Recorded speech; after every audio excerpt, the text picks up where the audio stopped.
reached out to me to inform me that they knew Erika. And that Erika definitely knows the base because a bunch of people from the base were affiliated and had worked with her from about 2010 until around 2013 on a mini film that never saw the light of day. As evidence of this, because I was thinking, am I being trolled here? And then no, I wasn't being trolled. As evidence of this, they actually provided me with movie. This whole thing started because of what's happening inside Turning Point right now. They don't call it an audit or a review, they just call it an effort. Everything's labeled that way, probably just to stay out of trouble. You know how that organization operates, so let's just dive in. This whole situation is turning into something wild, basically becoming Erika Kirk. Seriously, it could be a whole series just like becoming Candace. There are so many strange things tied to Erika that I can't believe I overlooked before. I've got this clip ready, and it's shocking to realize how much connects when you look closer, especially with everything linked to that Fort Huachuca topic. It really seems like there's something deeper here. It fits too perfectly to ignore. And honestly, at this point, it almost doesn't even matter if someone like Mitch Snow confirms it or not. The connections make sense all on their own. So I'll play the clip and then we'll walk through the odd stuff surrounding Erika because, let's be real, whatever's happening with her feels strangely similar to what's going on with Charlie. Not that she's a mastermind or anything, but it's got that same mysterious, almost surreal vibe to it. Now here's the thing, people are starting to realize that nearly everyone Erika was connected to had some kind of tie to Fort Huachuca, and when you factor in that movie she was involved with back then, wow, it's wild what it was about. We'll break that down in a bit, but it's eerie how it all lines up. The real question now is, does Erika even remember any of it? Because none of this adds up if she does. I mean, who casually says, oh yeah, I've got a bunch of friends stationed at Fort Huachuca, and then tells someone, I've never been there, while literally showing photos that don't match up? That's next level confusing. Posters, which were professionally shot, and the movie, which was entitled November Renaissance, okay? Sure, we obviously we know that she did some acting or reality TV. I don't know how we would phrase it. We know that she was pursuing the stage, obviously. She was involved in pageants. She's out here saying she's never been there, but then there's this photo. Finger over people's faces, wrong date, weird details. It's almost too obvious. Like, who would make it that blatant unless something else was going on? Because at that point, it's not even lying. It's like she genuinely doesn't remember what's real. And when Andrew supposedly asks for an alibi, she's like, I'm literally at Fort Huachuca right now. Want proof? And then snaps a photo like it's no big deal. It's bizarre. Nobody could be that direct about something so suspicious. The only thing that halfway makes sense is if she's missing memories or there's some kind of major disconnect there. It's not often that a situation feels this strange, where the most logical explanation sounds like something out of a sci-fi plot. Yet here we are. Anyway, I've got this clip of Candace I want to play before we go deeper, because near the end, there's another piece from her that ties this together in an even weirder way. And get this, Erika did a film back between 2010 and 2013 that seems to predict the future. No joke. And then she ends up with a guy like Charlie, who people online jokingly call a time traveler. Like, what are the odds of that? What are we even looking at here? Something about all of this just feels off in ways that can't be brushed aside. There's just way too much happening here. It's honestly overwhelming. Let's go a bit deeper into this strange situation, because what's coming next takes things to a whole new level. Wait a second. Hold on. Is this the same movie where she's holding a firearm? No way. I have to check this. Typing it in. Erika Kirk with a rifle. Oh my gosh, it's real. Yeah, we're checking out this movie poster before I tell you what it's all about, what the movie itself is about. Just by way of association, virtually everyone involved in this movie, the actors, the stunt doublemen, they are involved with Fort Huachuca, okay? Involved with the military at the very least. The person they said she was really close to was Clayton Haugen. I hope I'm saying that last name right. H-A-U-G-N, maybe it's just Hogan. You've got to be kidding me. So apparently she starred in a movie where people could download someone else's memories, personality, or skill set into their own minds while erasing the rest. That's wild. The idea is that someone could go from being, say, a beauty queen to a completely different person overnight. Someone with a whole new identity, beliefs, and memories wiped clean. Suddenly, she's not the same person who partied or dated or lived in New York. Now she's a totally new version of herself. And the strangest part? They used her as the main character. What are the odds of that? It's almost like she keeps transforming from one identity to another. One moment she's the glamorous pageant girl, and the next she's rebranding as this polished executive. It's so bizarre, it almost feels scripted. And the fact that she's actually been connected to the military somehow, that adds a whole different layer. Because if she's been around places like the Pentagon, that raises a lot of questions. Why would someone with a background like hers even be there? How did she get in? It's just weird. Imagine her showing up at the Pentagon, crown and all, like, hey, I'm Miss Arizona, can I come in? I'd be like, what? How does that even happen? It's such a strange picture. And then remember that film again, the one that basically plays out like Mortal Kombat mixed with futuristic brain programming. It's about controlling identities, reprogramming minds, and wiping memories. That's not just a coincidence. It's eerily close to the kind of mystery swirling around her right now. Even Candace mentioned that someone claimed to have seen Erika on Fort Huachuca, but then the post suddenly vanished once people started asking questions. And he does marketing for the defense contracting firm Dillon Aerospace. There's Don Fry. Now, you might just think of him as a fighter, but he actually graduated from high school in Sierra Vista and then trained in judo at Fort Huachuca. There is Peyton McCormick. Her grandfather is Colonel Pete McCormick. Her father is Lieutenant Colonel Alan McCormick, once stationed at Fort Huachuca. Peyton was also, by the way, Miss Teen USA in 2006, Priscilla Annual. And again, we can pull up that poster, Skylar, so they can just see what's going on. So what's really going on here? Now here's where things take another strange turn.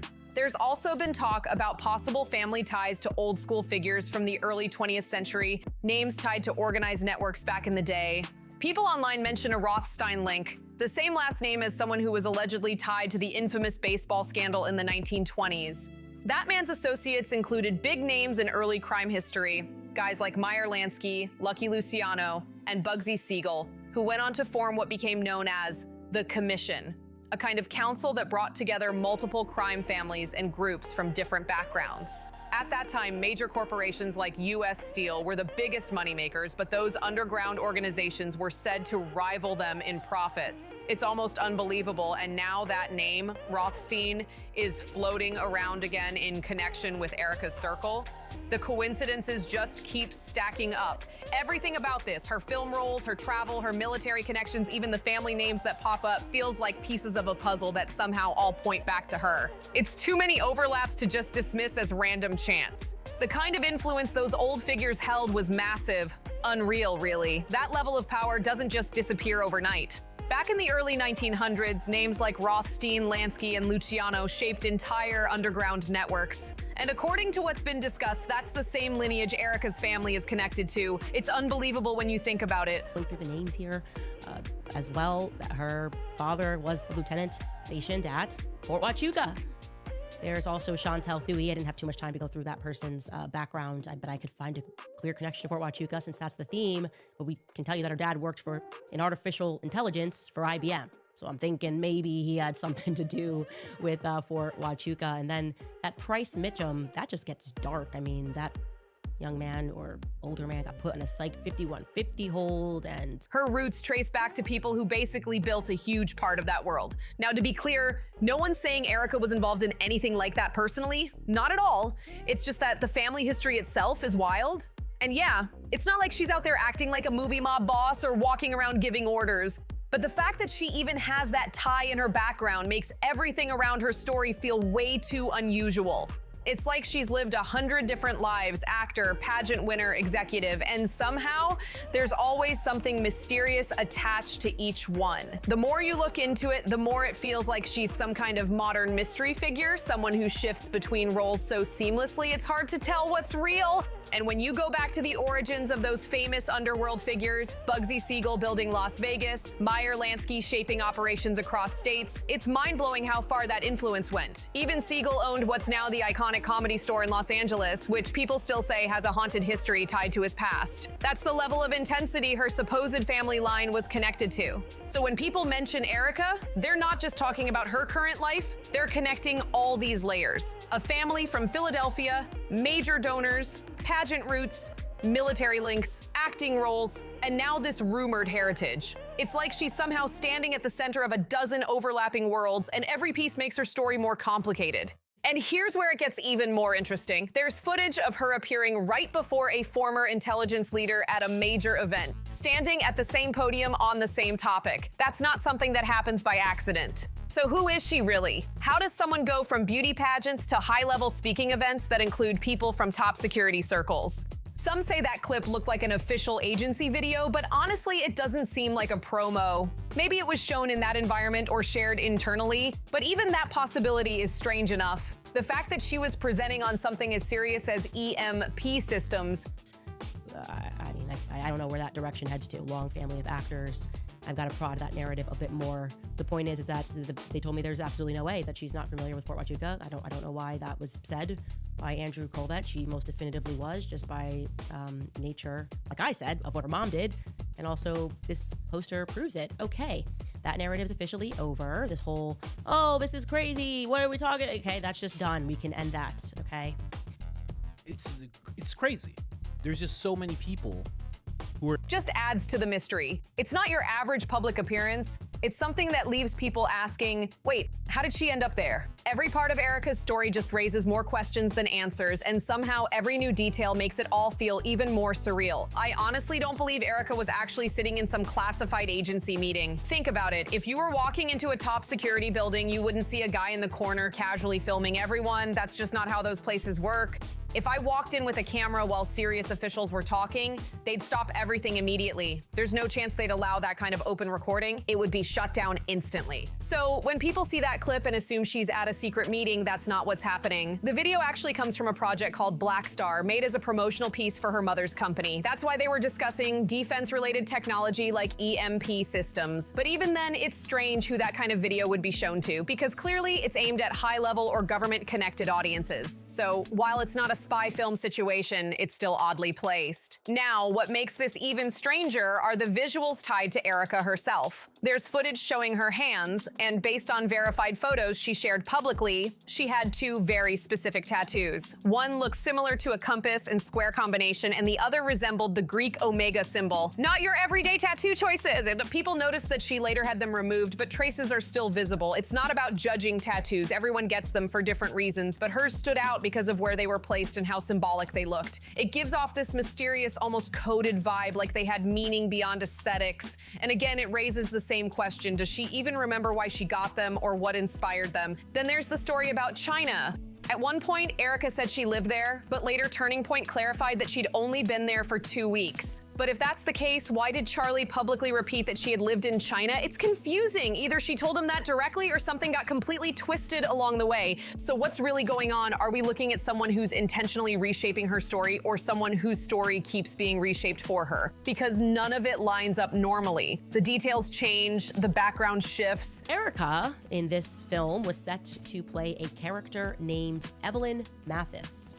We know this because we found the remnant of a Kickstarter that was still available to the public. Now, I wish I had given to this when it was first put up back in 2012, 2013, because I would then be able to open all of these posters and learn more about that particular character. But I can tell you definitively that this was a movie about corporate espionage, assassins, and technology, nanotech, all used to help the government and corporate financial institutions maintain power.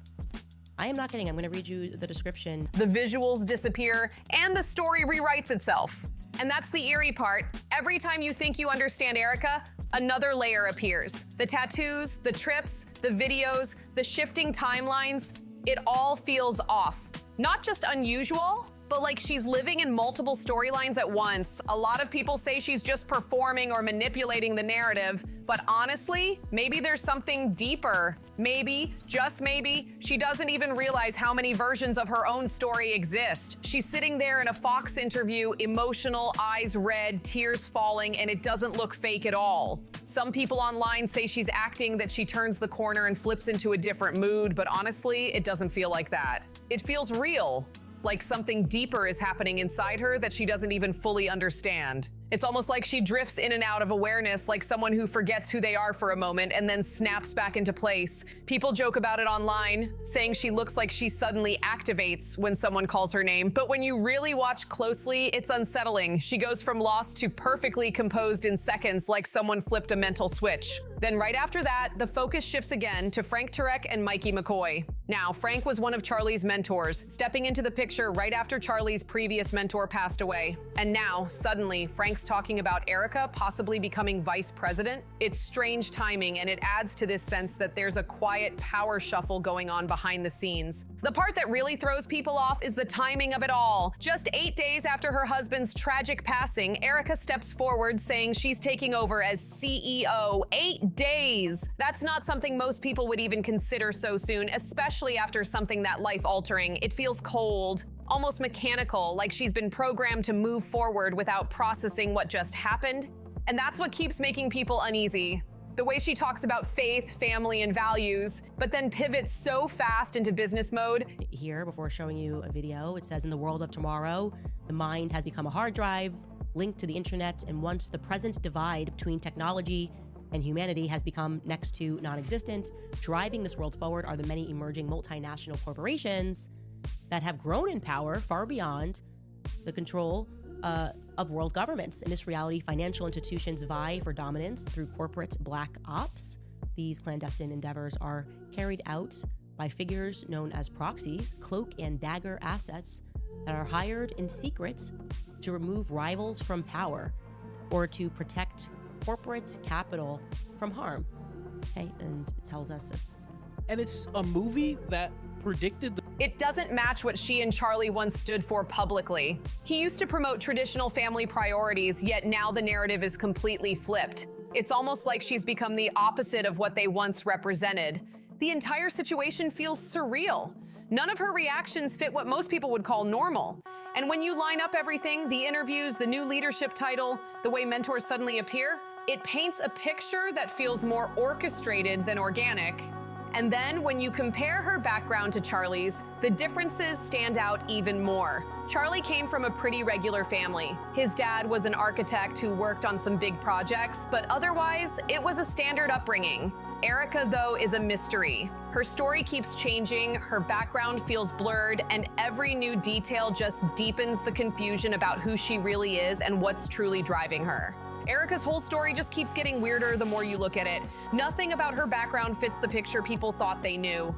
Her parents, totally different from what anyone expected. Her career path feels like it's being guided by invisible hands. And now, with people from Fort Huachuca claiming they've seen her there, while she insists she's never even set foot on the base, it's turning into one of the strangest threads yet. Here's where it really starts to get unsettling. The claims aren't just random internet talk anymore. Multiple people, some allegedly familiar with that area, have said, yeah, we know her. Meanwhile, she's still saying, I've never been there. So who's telling the truth? It's not even about rumors anymore, it's about the weird consistency in these stories. The same names keep popping up, and when you start connecting the dots, the pattern looks even stranger. Andrew, who's been acting as one of her defenders, supposedly has his own military ties. Then there's Gary from Paramount, also reportedly connected to military circles. It's like every direction you look, there's some quiet link leading back to the same type of network. That can't all be coincidence, right? When you lay it all out, it almost feels like an elaborate setup, like Erika's not steering her life as much as being positioned where others want her to be.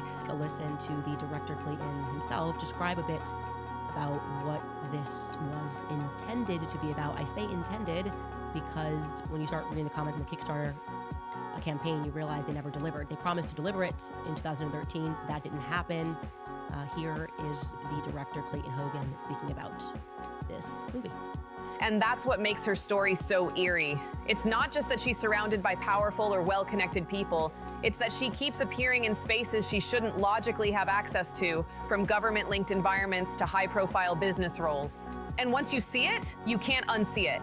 The Mortal Kombat Ultra comparisons sound wild, but it's become this internet shorthand for her situation. Because it's like she's in a constant reset loop. New environment, new role, new mission, and somehow she always fits perfectly into whatever world she's dropped into next. One day she's connected to Hollywood, the next she's tied to defense circles, then suddenly she's a company leader with zero hesitation. That doesn't happen by accident. Even the memes can't ignore it. People started joking about Mortal Kombat Ultra being some kind of symbol for her life, jokingly calling her a detonator-flavored character. But behind the humor, there's a real unease. Because no matter how people try to make light of it, the coincidences are too sharp, too neatly aligned. What's even stranger is how others around her seem to share those same overlaps. For example, Jack Poso reportedly supposedly had training at Fort Huachuca. He's also part of the Turning Point Circle. Then there's Blake Neff, who's said to have relatives linked to similar programs. It's like this web of people keeps circling back to the same places, the same institutions, and somehow Erika sits right in the middle of it all. And what's she doing there? That's the biggest question of all, because she doesn't seem like the type who plans 5 moves ahead or schemes for power. It's more like she's being moved around from role to role by someone else's plan. That's what keeps fueling the theory that she's more of a vessel than a strategist. She steps into positions that look powerful, but it's hard to tell if she's the one really calling the shots. You can see this pattern clearly when you track her transitions. At first, she's acting, doing pageant circuits, taking creative gigs. Then she's connected to media projects tied to larger organizations. Then suddenly she's representing corporate interests, standing next to high-level figures, and within months she's in executive leadership. That kind of jump doesn't just happen naturally, it's orchestrated. And then there's the Fort Huachuca part again.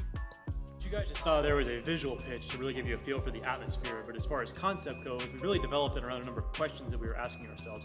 Now, these questions range from anything from how can we manipulate someone's senses enough so that they believe a false reality when in reality something else is going on entirely? Or even how can someone like the class geek pirate and steal, say, the varsity quarterback's, knowledge and skill set? Or even more so, how can the knowledge and skill set of a Navy SEAL be copied and, transferred to somebody else? And this concept became possible when we really pushed the boundary on what's called nanotechnology.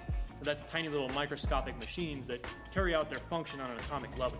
Now, with nanotechnology, we were able to create this plausible and believable mind-bending and reality-bending concept that is grounded in developing physics theories out there and developing science. So really the question you should ask yourself is, what happens in a world where the brain is a hard drive, your eyes become video cameras, and knowledge is not learned so much as it is just programs that are installed onto you?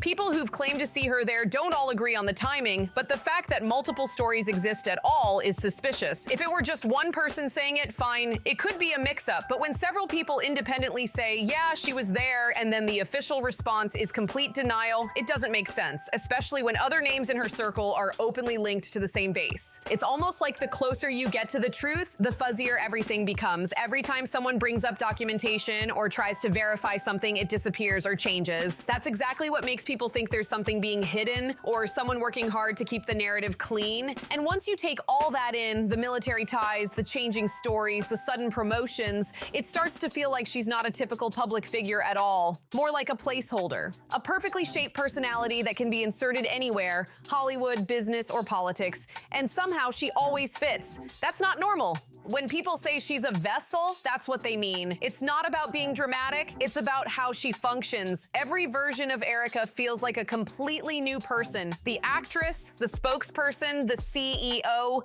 the loyal partner, the sudden widow. Each identity so distinct yet somehow all played by the same woman, like chapters of a script she didn't write herself. And the strangest thing of all, she doesn't seem to question any of it publicly. She just moves forward no matter how odd or inconsistent the situation is. It's like she's on autopilot, never stopping to say, wait, how did I end up here again? That's what makes her story feel so different from typical influencer drama. There's an eerie calm to how she handles the chaos. Candace even picked up on this energy. She mentioned that people keep coming forward saying, I've seen her there. Not always the same dates, not always the same details, but always the same pattern. Erika showing up in places that don't match her timeline, and that, combined with the sudden reshuffling at Turning Point, paints a picture that's way too coordinated to be coincidence. So, what is Erika really? A calculated strategist? A figurehead? A participant in something much larger than herself? Or just someone swept up in forces she doesn't fully understand? No matter what the answer is, it's clear she's not just an average executive. There's something about her story that stretches far beyond what we've seen so far. And maybe that's the real takeaway. She's not leading the game, she's being played by it. Whether by circumstance, influence, or something deeper, Erika's life reads less like a career path and more like an assignment, one that changes whenever the people behind her decide it's time for the next move. That's all for today's deep dive. This situation just keeps evolving, and every time new details come out, it gets more bizarre. So, if you've got your own theory about what's really going on here, drop it down below. I want to hear your take. Don't forget to like, subscribe, share, and comment to keep this discussion going, and I'll catch you in the next one.